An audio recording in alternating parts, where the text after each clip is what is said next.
Hello everyone, welcome to our English YouTube channel. I'm your English teacher, Miss Айгерім. Let's start. Today's our theme is plural form of the noun. Бүгінгі біздің жаңа тақырыбымыз зат есімнің көпше түрі. Зат есім екіге бөлінеді. Singular жекеше түр және plural көпше түрі. Жекеше түрге ешқандай жалғанбайды және кез келген санауға келмейтін зат есімдерді жатқызамыз. Ал зат есімді көпше түрге айналдыру үшін оған біз s жалғауын жалғаймыз. Мысалы, toy, toys, bag, bags, car, cars деп осылай s жалғауын жалғаған кезде зат есім көпше түрге айналады. Ал бірақ кейбір ережелер бар, сізді назар аударатын, сондықтан мұқият тыңдаңыздар. Егер зат есімнің жекеше түрі түбірі ch, s, sh, tch, double s және x-ке аяқталса, онда es жалғауы жалғанады. Мысалы, box сөзіміз x әрпіне аяқталып тұр, сондықтан es жалғап boxes дейміз. Келесі, dish сөзіміз ch әрпіне аяқталып тұр, сондықтан es жалғап dishes дейміз. Одан кейін dress, яғни double s-ке аяқталып тұр сөзіміз, сондықтан es жалғаймыз. Dresses, bus, s әрпіне аяқталып тұр, es жалғап buses деп айналдырамыз, және match, tch әрпіне аяқталып тұр, сондықтан es жалғап matches деп айналдырамыз. Егер зат есім y әрпіне аяқталса және оның алдындағы дыбыс дауыссыз болса, онда біздің y әрпіміз I әрпіне айналады. Яғни es жалғауы жалғанып кетеді. Мысалы, a city.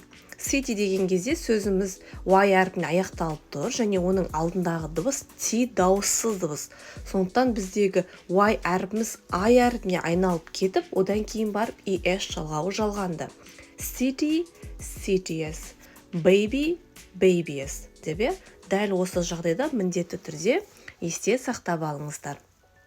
Next, егер зат есім бізде f және fe әріптеріне аяқталса, онда көпше түрін жасаған кезде біздің f әріпіміз v-ге өзгеріп барып es жалғанады. Example, a knife, knives. Сөз fe әрпіне аяқталып тұр, сондықтан бізде fe-дің орнына v әрпі жасалып, одан кейін барып es жалғауы жалғанды. Және кейбір сөздер бар, ережеге бағынбайтын сөздер, олар f әрпіне аяқталса да тікелей s жалғанады.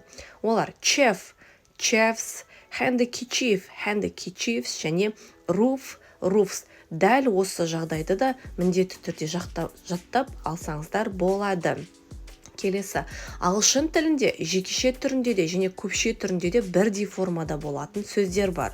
Олар бізде deer, deer, яғни бұғы, sheep, sheep, қой, fish, fish, балық, swine, swine, доңыз. Дәл осы сөздерді жаттап алуға кеңес беремін, себебі өте көп тест тапсырмаларында кездесетін сөздер. Міндетті түрде жаттап алыңыздар. Келесі, егер зат есім o әрпіне аяқталса, онда es жалғанады. Example, tomato, tomatoes, және кейбір сөздер бар, o әрпіне аяқталып тұрса да, es емес жай ғана s жалғанатын. Олар бізде photo, photos, video, videos және rhino, rhinos. Міне, осы irregular деген жердегі сөздерді өздеріңізге жазып, жаттап алып жүріңіздер, себебі тест тапсырмаларында ең көп келетін сұрақтар осылар болып табылады. Келесі сіздер есте сақтайтын ол жайт, ағылшын тілінде кейбір сөздер екі бөліктен тұратындықтан олар үнемі көпше түрінде айтылады. Мысалы, trousers, шалбар, шалбар екі балақты, сондықтан үнемі s жалғауы жалғанып тұрады сөзде. Glasses, көзілдірік, scissors, қайшы, shorts, шорты, олар үнемі осылай екі бөліктен тұратындықтан s жалғауы жалғанып тұр. Ал өздігінен тек қана көпше түрінде айтылатын сөздер бар. Олар goods, clothes, riches, thanks, manners, looks. Олар осылай айтылады. Келесі, бізде ағылшын тілінде көпше түрге айналдырған кезде түбірінде өзгеріс жасайтын сөздер бар. Олар a woman, women, a man, man, a foot, feet, a tooth, teeth, a goose, geese, a mouse, mice, a child, children, an ox, oxen. Жаттап аламыз.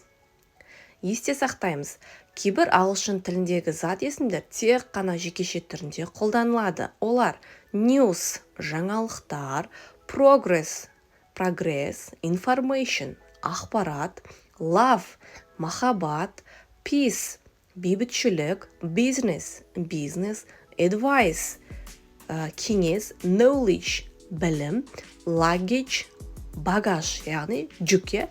Дәл осы сөздер үнемі тек қана жекеше түрде қолданылады. Ал енді осы тапсырманы видеоны паузаға қойып, орындап көрсеңіздер болады. Тексерейге foxes, x әрпіне аяқталып тұр, es болады. Classes, double s-ке аяқталып тұр, es жалғанады. Cities, y әрпіне аяқталып тұрғандықтан es болып кетті. Potatoes, o әрпіне аяқталғандықтан es жалғаймыз. Toys, дауысты дыбыс келіп тұр y-дың алдында. Girls, ол кәдімгідей s жалғана беретін жағдай. Knives, бұл жерде f әрпіне аяқталып тұрғандықтан ол vs болып өзгеріп кетеді. Және video сөзіміз бізде ережеге бағынбайтын сөз, яғни сөзіміз o әрпіне аяқталса да, бірақ тікелей s жалғанатын сөздер. Міне дәл осылай тапсырмаларды орындай берсеңіздер болады. Егер бүгінгі видео сіздерге ұнаған болса және сабақ түсінікті болса, онда біздің каналымызға міндетті түрде тіркеліп, лайк басып, қоңыраушаны басып қойсаңыздар болады. Thank you for your attention. Goodbye. Have a nice day.